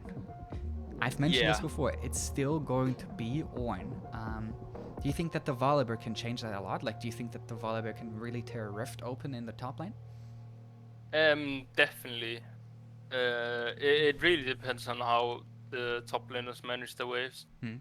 If I think that pre-level 6 of Volibear you can't dive unless Tahm Kench got a really good trade-off and Ornn is low, then of course you can always dive. Even though it is hard since it is an Ornn, you can't get stunned as Ornn if you have cooldowns up. You do have your E, which is knock up if you just stand next to the tower, since they're both melee champions, so they have to come close to him. So if he stands near his tower, they will get knocked up. What an insane dive these two have from with Tahm Kench Volibear. I mean, they're really tanky, both of them. At least Tahm Kench is very tanky, way tankier than Volibear. Who does also gain HP from his ultimate, Volibear does. And I think that we typically see Ornn rather, a lot of people try to dive Ornn and a lot of people die trying to dive Ornn. But if you have the ability to just turn the turret off, then it will definitely be a different story. So apparently Kane ult appears to change with the evolve, so that means that the Kane ult is going to be a lot more valuable on the Silas, which would otherwise not be the case. So the analysis. I think it can also just really saves like some time for Silas's team to reposition in the and fight. For Silas himself, right? He can regain his cooldowns very easily, and especially if it's a red Kane ult. Then like you just heal yourself so much from basically every source. And you can sit inside someone for like, was it 3 or 4 seconds? For an amount of time. Well, talk to me, like, who do you think is like the main anti-heal person here coming out from both teams? Because both of them actually have a ton of sustain. I mean, Tom Kench will get Bramble, Volibear will get Bramble, Seth will probably get Bramble, Mm-hmm. um, Ornn will get Bramble. On will get Bramble, yeah. Kane will probably also get Bramble. In the later stages after his like 3 first core items. Mm-hmm. Ezreal will probably get the healing reduction. I don't think Cassia will get it, to be honest. Will get healing reduction very, very late on into the game, though, right? I mean, if you just sit on the executioners, after your 2 core items, the Divine and Manamune, then I think it will be fine, and then you just opt into Chevaliers. Okay. Or Okay. probably Chevaliers. I don't think you need the Frozen Heart. You're so safe, and they're like 4 melee champions into you. So, yeah. Well, game number 2 is about to get on its way here between Runtime on the blue side, who currently leads the series 1-0, and NSG of Ruination on the red side, who's still looking to go into the third game. Yeah. I mean, I hopefully will see a third game. I would really love to see NN win this. Just to spice it up a bit more. I do like 2-0 stomps, not stomps, but 2-0 wins. But I mean, we've just seen so many of them, to be honest. I want to see a game 3, even though we have seen one before. But I want to see more game 3s. It just like for me, it just tells me that the teams really are fighting for the game. Yeah. I mean, even though 2-0 games can also be like a really hard fight, it can be really 2 really close games, and then the same team just gets on top of the end in the end of the games. Yeah. Certainly. I think that's what we've seen a couple of times already, as Stealth will recall here after having spotted out a ward, I believe. But it's not Stealth pathing. placed his ward at the left entrance of. Yes, but there is also a red ward down there, if I'm not mistaken. Yeah, Code of Worlds. He was in the bush, probably recalling, and then he probably tried to get the ward on the other side of the wall. Oh, he should have still spotted out that ward. So if he would Yeah, like to yeah, go yeah. He for did that, spot it. He did spot it out. But I mean, you don't get your Oracle up before the camp start, so you don't really have time to clear it.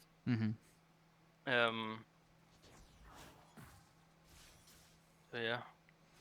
well, Lunam on this Cassiopeia here in mid lane. I'm always very curious to see Cassiopeia builds, Cassiopeia level 1 starts, as it does seem to be the E here, even though he does have Conqueror. I think if you go Conqueror, starting Q has a lot of value actually, which a lot of people don't know. Yeah. Does it proc with the poison? You get basically you get your Conqueror duration refreshed. Okay. Yeah. But you don't get more than 2 stacks. Hmm. Actually, you get no, you get 3 stacks because you get the 2 ticks from the hit itself, and then 1 tick from the damage over time effect of the poison. I mean, this is what I talked about a bit about with the set. Like, he can't really ever walk up. Well, Set is a very one-dimensional champion, right? You are looking to flash in and kill the enemy AD carry, and that's basically what Set support does. Very good, like he's very good at that. But it is basically all that he does, as Caps hits level 3 here before Lunam, so he won't have the Miasma available. But the trades are still going back and forth, and Caps losing out in terms of mana so far. I mean, you also just have so much more mana with the tier start on the... As On is actually winning out on these trades in the top lane. Creative pathing by Code of Worlds here, trying to look for that gank. Oh my god, yes! Someone finally did it! The wolf into Grump before your blue buff. Nice. Well, he's clearing both. Oh, you mean Code of Worlds? Yes, indeed, you are right. Yeah, Code of Worlds. Yeah. I mean, that's just lovely to see. Now he just needs to path into the Scuttle and then the blue buff. can tell that They you have will. a new favorite player. Um, Just I based mean, on in his terms of pathing. pathing, yeah. Okay. Oh, ward But goes wide. Doesn't quite hit the bush. This is someone that somewhat unfortunate, as Stealth is now looking to invade the topside jungle, but it is entirely empty. As I say it's that, not of course, the Krugs. Krugs just respawn, so wonderful timing here from Stealth. Nah, Volibear actually just didn't up into the Crocs. He upped into a 4 cam clear. Oh, okay. The red Raptor, Wolf, Grump. Yes, And then true, he had hovering 20 to the bot CS. side. Yeah, Skywalker, by the way, really dominating these early trades as Parallel. Oh, but Code of Worlds is trying to make a difference down here as the Braum passive will land on the set. Ezreal ease backwards, and so the trade will go pretty even. Code of Worlds now flashing forward onto the turret. Heal comes out here as the last turret shot is not enough to finish him off. Bit of craziness already going down. Another Ezreal Q keeps the Conqueror lasting for a little bit longer, so these auto attacks will certainly heal him up quite a bit. And the trade, we have to say, favorable here for Runtime. Yeah, definitely. I mean, you use so many summoners from the side of NN. You use both set summoners and the flash from Volibear. So that's a bit unlucky that they didn't end up getting any kills. Now Lunam and Caps are pretty even in terms of mana bar, but also both very healthy here. Yeah. But all of the corrupting potion stacks are burnt through from the side of Caps, as Lunam also without the potion. Yeah, I mean, I would love to see this Cashew going Riftmaker into Serath. Or Riftmaker into Rylus and then Serath, and just sitting on tier. And then hopefully he'll get the blue buff. As I hope to see no matter what. But, I mean, Well, Drakali doesn't obviously have mana problems, but does have problems with the enemy jungler making his way down here. The stones land onto him here so far. Pinuza dropping very low as he's trying to move forward, but doesn't find the kill because both of the summoners are down. So Stealth making big impact, but so is Caps trying to do as he's eating forward and actually finds that kill onto Pinuza. Now looking to play defensive here as Lunam does TP in, but is late to the party. And so that means that Caps with a very proactive, very aggressive TP finds success here. Nice dodge coming out from Skywalker in the top side. Lunam now taking this wave. This is good to see, to at least try to control the push wave. the next wave as well. Well, Ezreal is very close by, as Yeah.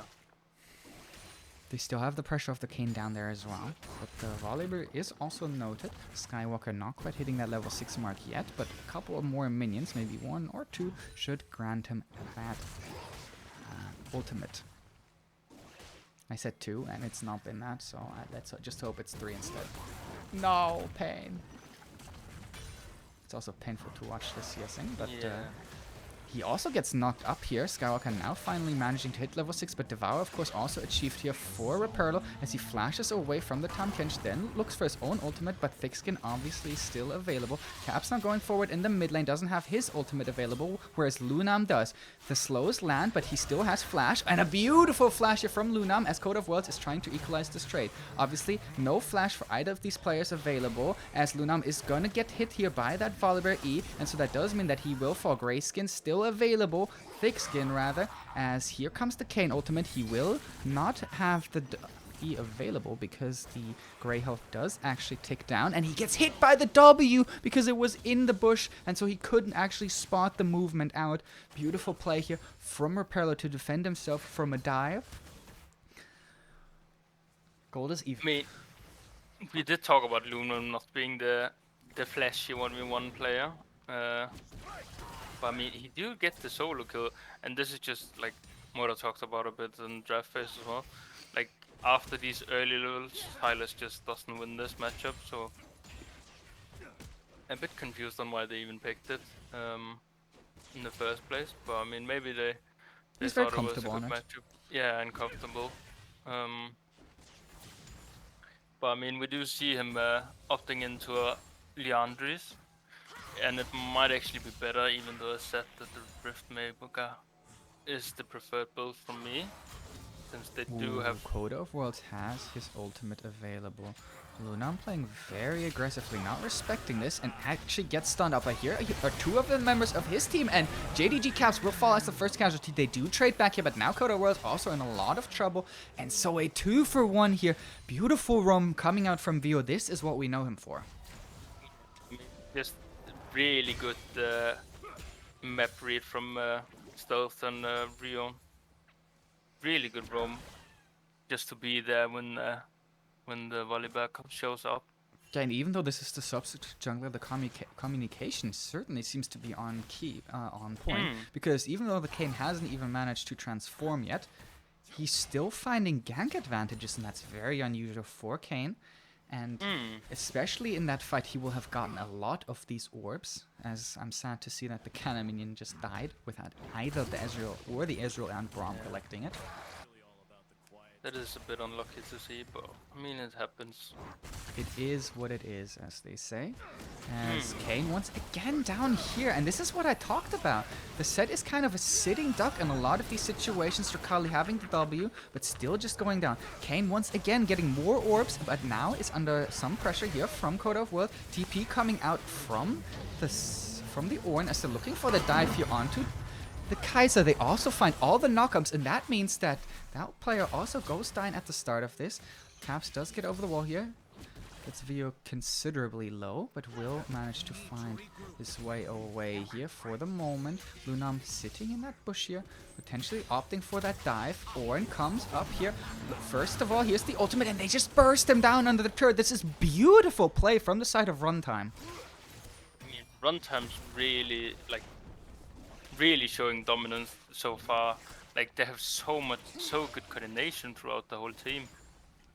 As they do lose 2 players in the top lane, but I mean, it's definitely worth it. Well, Repairlo is the win condition that we set up for NRN before the start of the day. Let's see if we can actually find it, as instead Pinuza will be ulted back here after a nice play here from Dracali to actually find the overextended AD carry from the side of Runtime. And I'd love to see this from the side of NRN. I mean, this is just really good capitalization on the overextended as well. I think it's a very weird dragon start, since all your members on base and the side of NN just got off the base and got the reset off, so they should have just taken the fight and said, okay, we just give the dragon over. It's okay. Skywalker and Repairlo trading up here. Devour is available, but Skywalker looking a bit more comfortable in these trades, even though the item advantage does go into Repairlo's favor here at the moment. As I say that the Corrupting Potion also plays a big part of some of these trades, of course. And Repairlo being on one of the most durable champions in the entire game. Yeah, I mean, it's some SLE game. Yeah. We didn't get one first game, and I thought about it, but of course, apparently there is a big internet problems basically all across Italy today, and since the roster for the side of Runtime is completely Italian, it was basically a question of time until someone disconnected or had lag or something of that sort. So they will be trying to figure that out. Yeah, I mean, this is just the standard in the SLE tournament. Always a good pause.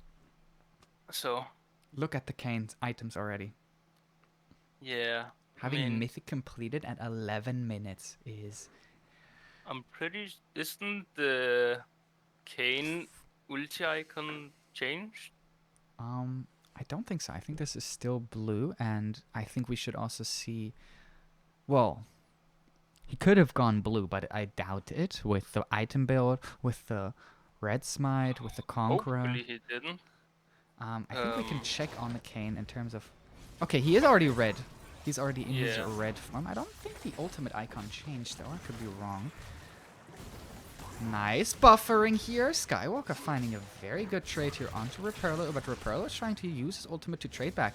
Now the Ornn ult is also up very soon. He does tank a turret shot, of course, as he's trying to trade back at the moment. Here comes the Ornn horn, but the Tomkin just a little bit too quickly. Hex flash over the wall from Dracali, but Ice Stealth does spot them out as a very quick spectator bug. We are blessed by some entity here. was really nice actually. The spectator bug wasn't that long, No. just for a brief second, maybe in for only half a second, Yeah, maybe. just a moment here, as Cassiopeia has made her way up towards the top side, and so Stealth will clear out this mid-wave here for the moment. Cassiopeia now rotating back, Hex Flash coming out from Drakali, as Code of Worlds is still down here, but they're taking a lot of damage on the approach. Volibear does land the Storm, the Sky Splitter, as now he will be caught out trying to clear this ward, and the passive from Braum already proccing. As Yeah, I mean, Yorda's Q goes into the Braum. this is just a bit of poke on the Volibear. I mean, we do see the Kane starting up the Rift Hall. The Cashew's there as well. Cashew should probably just move to the lane now and grab that mid wave before it crashes in. Going for the I more mean- traditional item build, by the way. 2-level advantage here for Reperlo this time around. Yeah, I mean, we like the last game. But we did- Stealth, oh, barely missing that W. I mean, we did see in the last game as well how a 2-level advantage can quickly turn around. Yeah. Since we did see Skywalker being 2 levels up, the exact same level advantage I think as well. I think he was Yeah. level 10 when Reperlo was a little late. And then he hit level 9 at some point while pushing in the wave. So Yeah. I mean, this Silas is really far behind.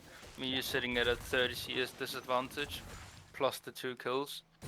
You are up an assist, but just not much gold. well, you can check the gold exactly, and it will amount to about 1,000 here, but a similar story can be told about the top lane the other way around. Drakali here, Hex flashing over the wall, Lunam very low on mana, flashes immediately and then uses his ultimate to try to get away. Stealth is here to try to answer the play, and View also here. This does mean that Akali is insanely caught out here, as they're trying to give over the kill, and Stealth does find it. I mean, your Kane and your Cashew, which are the main tank killers. Yeah. You can't let out the Ezreal with the Divine and Manamune. He will deal a lot of damage over time as well. But I mean, your main 2 carries are ahead, so this is looking Ooh, very both of them good for having Runtime. ult here, so the Devourer comes out. Code of Worlds behind the turret. He is just trying to get away here, Skywalker is, as he does land a nice ultimate to try to buffer away. Vio is here to try to support his top laner, but might not be successful in doing so. As I say that, a massive play here from Vio. Also sidestep away from the upduct coming out from Caps. Now Lunam has also made his way with a TP here. They're trying to catch out Caps, and the Braum Q also landing. Vio is just on point today. As they're getting the movement speed, they're getting another slow, and Caps does fall here as well. So the TP being successful, Stealth now trying to get away from these 2 members of the bot lane from NRN, and looking to even potentially go back in. Liking the fight here, goes into Andrew Yorda, and he's gonna just kill him together with the Ezreal. Even though the flash came out, the exhaust wasn't there in time, or wasn't utilized in any effective manner. As here comes a TP now from the Tahm Kench, and they're trying to fight this Tahm Kench. Auto attack does go out on a ward, but here comes the Braum Q to actually start proccing that passive. Reperlo goes down extremely low. Code of Worlds is making his way here. Tahm Kench does get out for the moment. Now TP here also from Caps and Skywalker, as it's a full 5-on-5 brawl. No kill so far falling yet though. Vio very low on mana, and the mana bars on Runtime in general are dropping lower and lower. And so that does mean that NRN do at least survive with their lives, but maybe have to survive without this second dragon of the game. What's gonna be Mountain Inferno? It's gonna be the Mountain Soul. I mean, this is really good for both teams, since Mountain is so broken. I mean, I think it works. I think it probably works in the best favor of Runtime. If they do secure these dragons, they're gonna be so tanky just off base stats, and the items they're gonna build will be buffed up by the mountain dragons. And I mean, you just have a tank killing team comp with the Kane, with the Cashew, with even the Ezreal a bit as well. Even the Braum. Yeah. and the on as well because of the brittle damage. Mm-hmm. So I mean, everyone just kills tanks. It's gonna be very interesting to see how NIN will actually stay in the game, since I would say they're massively behind since the two carries of runtime are ahead. You don't want that gold on the Kane and the Cashew from the side of NIN. You rather want it to be on to have no gold. I find it in the mid lane turret, but my camera control apparently really wants to keep looking at these top lane skirmishes. Yet another Devour comes out here onto Skywalker. Stealth is very close, as here comes the ultimate. This time around, they're predicting the trajectory of the Tahm Kench as they're trying to attempt the initial part of the dive. Thick Skin is still available, comes out here. Another knock-up landing. Skywalker tanking up initially so that Ice Stealth can finish off that kill under the turret. They find yet another turret, a tier 2 in mid lane, going down, and all the gold going over to the Cassiopeia and the Braum. I'm not sure whether the Braum actually collected it. That would be a little bit more unfortunate, but the Cassiopeia will be very happy about that injection of gold. Yeah, I mean, this is just beating your Cashew more gold. Just so Ooh, good. Skywalker very low here, but doesn't quite drop to Coda Worlds yet. In the end, he will fall, and now with the level 11, he's trying to get away from his jungle counterpart, who's very, very strong, very fed already. He does have the Umbral dash available, as Umbral Trespass rather, as now the rest of the core of NRN makes their way up towards the top side, and so Stealth will fall here. Overcommit, but very nice punish coming out from the side of Coda Worlds. Yeah, I mean, a bit unlucky that the set got the shot on and not the Silas. But I mean, it is still a shot on, it is still gold in your pocket on your team. So it's still gonna be nice. Very good that they punished this Kane for overstepping. Yeah, I mean, so far in the game, I think that yeah, I mean, we see the massive mid lane CS disadvantage as well. This is just how the matchup will go. There's not much to do from Caps. The Cashew will just pound on you every single time you go for CS after that, like level 4 or 5. And with the kill advantages as well, that Cashew got the gold advantage. So it's just really tough from the Silas There's no to play one the that game. you can really pair up into the Cassio on the side lane as well, and Luna realizing that even though the TP isn't available yet, he continually seeks these side lanes as Yeah. Ornn in a similar situation, but he's obviously just, I mean, I don't want to say the scapegoat, but he's certainly been like the punching bag, and they're considering him the weak side top lane, and I think that there's few top laner champions that are as proficient at that as Ornn. It's literally Ornn. Yeah. I mean, Ornn is Oh, Luna, I'm gonna get aggressed on, and a nice W from Repurlo to start out the trade. Devour comes out as well, as the rest of his team is gonna be close by. He does have the ultimate available, doesn't quite land the stun, so okay. Andre Yoda also picking up that kill. That shutdown on the Cassiopeia is very, very valuable, and Lunam does overstep his welcome, even burning his flash, and Repurlo certainly making a case for once again being the win condition of his team. Yeah, it's just I don't really see the Tahm Kench really hard carrying this. I mean, you're against a Red Kane and a Cashew and an Eswell. You really have to get a lucky engage or really get a hard engage with all nudity stolen from Silas, not Set of course, or get a good Set ulti and then with a Set E to follow up as well. So, but I mean, the Kaiser is definitely starting to get fed. Well, you can look for picks with this Tahm Kench, of course, as this time around the both the Ornn ults come out, and Code of Worlds is here to greet this 4-man squad that has just recently killed his support. Ezreal also chiming in with the ultimate from the river, and they find both of these kills here right before the dragon spawned, and now that will certainly once again go in favor of Runtime here. Yeah, I think that some of the picks that they can maybe find with this comp, like they just did in that earlier top lane play, is what they might be looking for. I know that they are big proponents of these pick comps, but so far they're not necessarily finding all the advantage that they had been looking for. Perlo, however, does get himself a nice top lane turret. Yeah, I mean, it's nice to see that they at least get something on the cross map play. Yeah. So, once again, of course, from Repurlo. Yeah. I mean, Repurlo is really, I think he's the main impactor of the side of NRN. Mainly in today's games. Questionable TP from Perlo, as we just praised him. We just absolutely cast a curse the man. I do very much apologize, Patrick. Didn't mean to do that to you.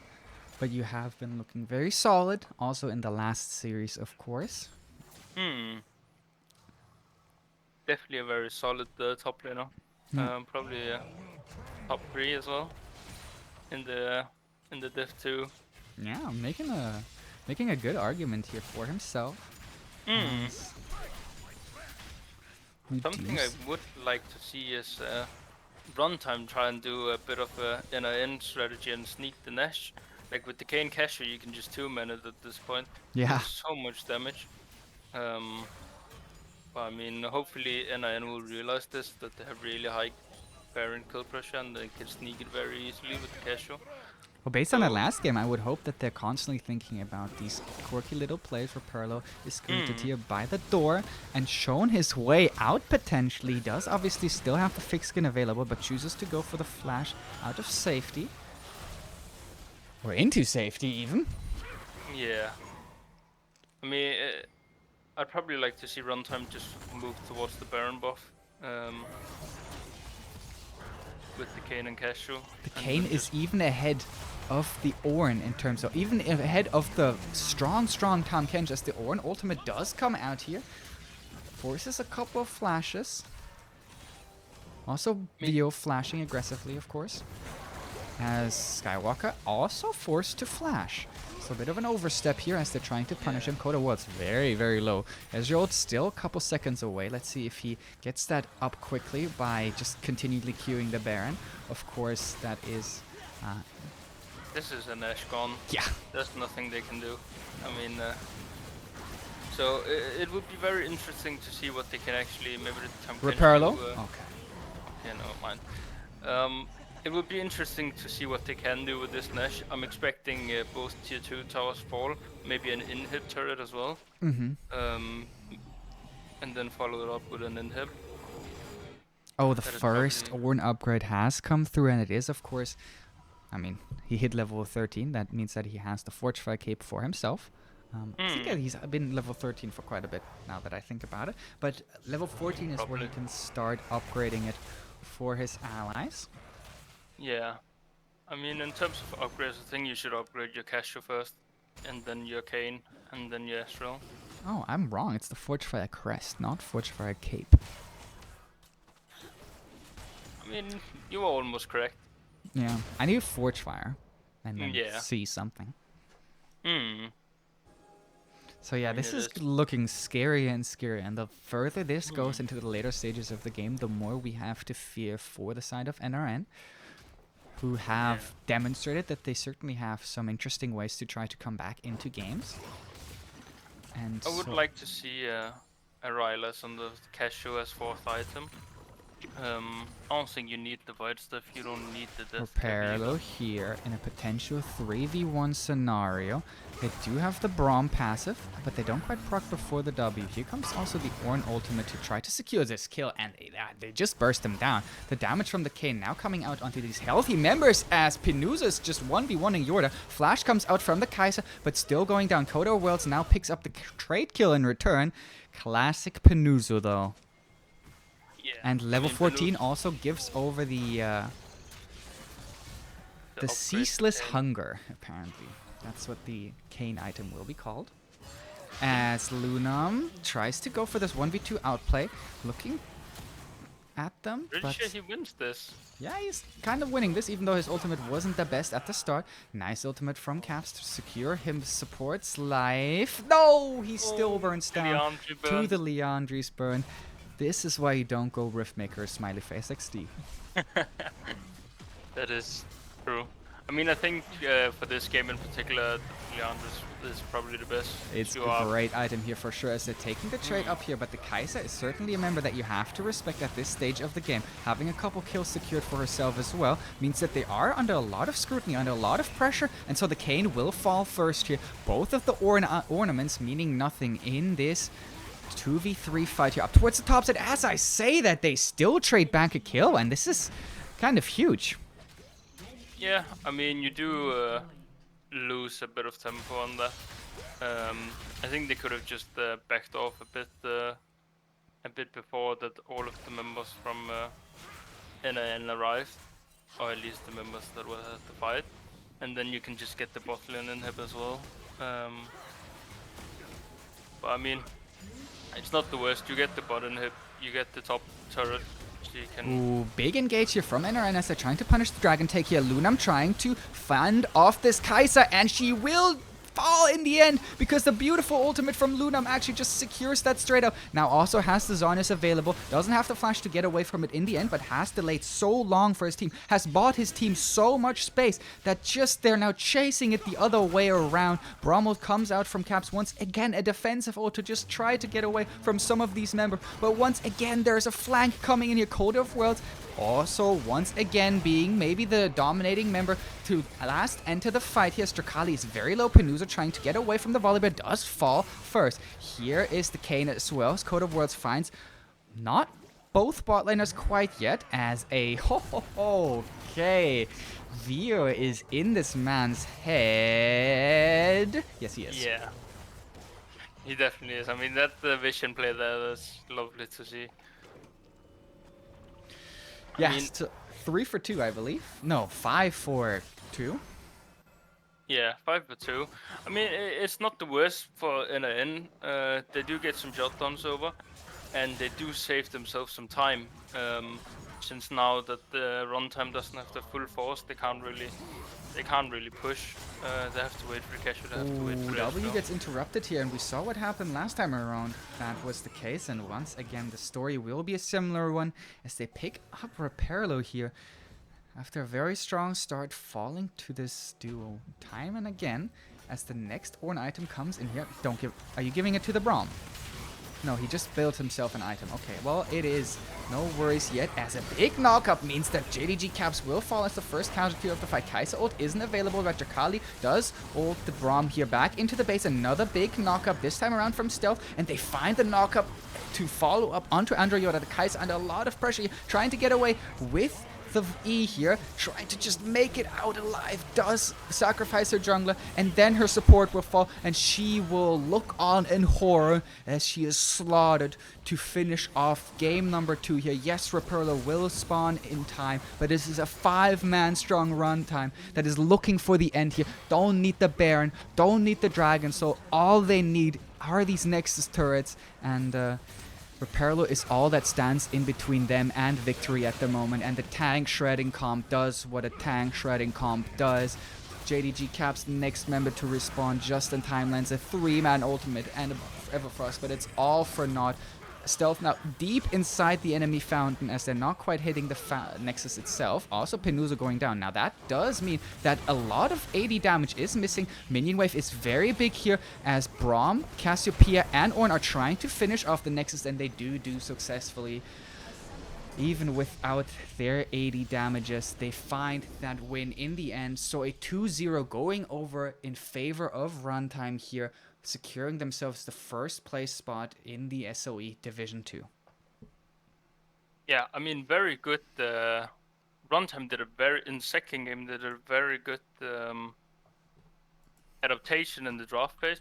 I do understand NIN, they want to pick heavy tanky comp into the Ezreal since he isn't really the biggest tank shredder. But I mean, you just didn't ban out the like they do have the substitute player to play the Kayn. They apparently have the mid laner to play Cashew as well. I didn't know he could play it. But I mean, so you need to ban these champions out if you want to go for a heavy tanky comp. And I think the Silas last pick wasn't that great. You could have picked a way better pick into the Cashew. I don't want to Um, be so hard on NRN here. I'm just really impressed to see what came out from the side of Runtime, who I want to celebrate. I want to celebrate that they have that coordination, even with the new jungler that you mm, mentioned, that they have these like picks that really counter what the enemy is showing in terms of hand, and that they have some safe answers to some really, really scary picks as well, right? Skywalker was on the weak side. Rapurlo was showing dominance, but he stayed calm. He asked for help from his jungler, and even a slightly losing matchup, I mean, a pretty hard losing matchup in some cases, even, he was able to stay strong. He was able to stay solid. And I'm just impressed from what I've been seeing from One Time. I'm also willing to admit that I have been very impressed with NRN as well. I think some of the ways that they try to come back into the game, some of the ways that they play through specific players has been very good to see. So just massive props to both teams here, and congratulations to the side of Runtime. yeah. Yeah, well, that does sort of wrap up day number 2 of week 3. Do you want to have any last words? Anything that you want to talk Um, about before we I was go? just gonna ask if we do interview, because it seemed Um, like well, yeah, there's we at can do an least a interview. player from Runtime that wanna come in. Yeah, we can do an interview. If anyone would like to come for that interview, then please join the waiting room, of course. Until then, like, was there anything that like particularly struck your mind with these two games? Something that maybe was a trend across both games? I mean, I think that Runtime just really, I say, especially in the second game, they really adapted really well. Pre-game in the draft, Hmm. as I did praise them before for that. But I mean, overall, I think the coordination from Runtime just really shows. Like they have so great coordination throughout the jungle support, and the jungle and the solo laners as well. So that's really nice to see. It's a step up. Um, as we do see, We there's do two have the players interview waiting in. ready here from these two players, Istel and Vion, Hello. coming in. Congratulations, guys! A pretty crazy swap in game number 2, where you Thank had you. the Kane. Thank So I've been very impressed, man. Like, what was it like to come into the series after seeing your team already win game number 1? you. I mean, we decided to swap jungler Mm-hmm. just to try because we are both junglers. Mm-hmm. So we decided to swap, and I thought Kane was perfect against their comp, and I just played him. Well, he And certainly the worked game very was well, straight, right? I think. Mm-hmm. I play a lot of Kane. I saw their team comp, and it was like out of damage. Mm-hmm. So once Kaisa was isolated, I could just play 1 versus 4 Yeah. with Mm. Ornn. I mean, we They even saw they you lack basically they lack 1v1 the damage. Kai'Sa, basically. I Yeah, mean, the Ezreal did come in to help. But man, Vion, you as well, making a huge difference with your roams. I mean, this is sort of like what we Yeah. expect to see from you. But just these high expectations means that when you do come true on them, you look absolutely brilliant. Yeah, I got 2 games of Rome today, so not the most playmaking sport, but it worked well. First game we got kinda behind in lane, Mm. so I couldn't roam or do anything. I just protected my AD carry Mm-hmm. for how much I could. But I think in the team fight I still did pretty well my job winning first game, which was really cool. Like seeing a even game at 30 minutes is so rare nowadays in league, Mm. and it feels good actually because the pressure gets really high and mistakes come in clutch. So, like when the pressure does get high, how do you like control your team as the captain? Like, what kind of things do you give them on the way? First, I tell to not greed to anyone.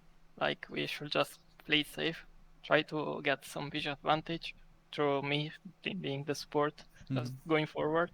And we baited the Nautilus to the Baron once with a ward, so it worked out, Mm. and we got ahead there. And then we just try to get picks, play around vision. Just everyone has to chill. That's the most important thing. 30 minutes, because the goal diff is not a difference maker at 30 minutes unless it's really big. Yeah, yeah. Still, like, tell me a little bit about how we actually got to saw that amazing coordination, because your dives were clean. You were always there at the right place at the right time. Like, what's sort of the calling structure like when you're in the team? Me and the top player coordinated very well. I misplayed at level 6 early on Tam Kench, and I died under tower.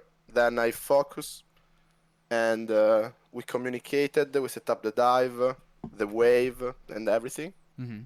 And then it was easy. I mean, when a Braum with a roam, and when it's a 3v1, that was perfect. We played very well, I think. Yeah. I'm very impressed by you guys. Thank you for coming on the interview. Jonas, do you have anything that you want to ask? Just mainly towards Viron, since Stealth obviously didn't play the first game. Well, what was your like team moral or like team dynamic after they got the sneaky Baron buff? Yeah, that was pretty bad. Especially me and Pinoso, we got kinda demoralized, but we said, yeah, we can still bounce it back. We have Vayne's case really well in the late game. We can still do something. We are not behind in Drakes, but we need to be careful to not let them have the soul for free or anything. Just be careful, and we got a miracle fight basically. They had Baron buff, we didn't have it, and yeah, the game came again on the same even state. And yeah, from that it was just who plays better wins. And the last fight I got super scared when he got hooked by the Nautilus. Like that was basically a jump scare for me. As Brom not checking the bush was pretty bad, but in the end he flashed for the Nautilus and we won 4v4 because I think the set played really well that team fight. And I think I stole quite a lot the Diana. Yeah. Yeah. The Orianna didn't die to Mord. In the realm, yeah, that was Orianna really... kited very well. Yeah, she did. She used her movement speed, her slows very effectively, and I mean that sort of like meant that Lunam looked like an absolute MVP in game number 1. The first now game, I do see that the members of your team are calling out for us to like determine an MVP. Jonas, do you have any strong opinions on who should get it for game number 2? For game number 2, I think honestly coming in as the substitute jungler and performing like this, I think it's definitely MVP worthy. But I think that also Vion is also up there. I think it would be split between Stealth and Vion. Vion in the second game was crazy. Come on, he deserved MVP. Oh, and that little sidestep around the Volibear with the movement. Yeah. Okay. Yeah, that was cool. I went in. You did. Thank you so much, guys, for coming on. It's absolute congratulations once again. You are now secured at number 1. I'm very excited to see the matchup between Unknown Enemy and Runtime. So I'm hyped for that. Until then, guys, thank you so much. Until next time. Yeah, Jonas, that sort of wraps up day number 2. Yeah. Thank you for casting. Thank you, everyone, for watching. I wish you all a good night. And we have games tomorrow, I do believe. I think we have one. I think we have one tomorrow and then 2 Saturday. I think we have a ton on Saturday, actually. I think we have like 4. No, we have 4 games on Sunday, I believe. Yeah, I think it's Sunday with there's 4 games and Saturday 2. Or 5? And tomorrow 1. Maybe even 5 I can see that tomorrow we have 2 games, Saturday we have 2 games, and Sunday we have 4 games. Okay. Well, until then, guys, I wish everyone a good night. Thank you so much. Good night.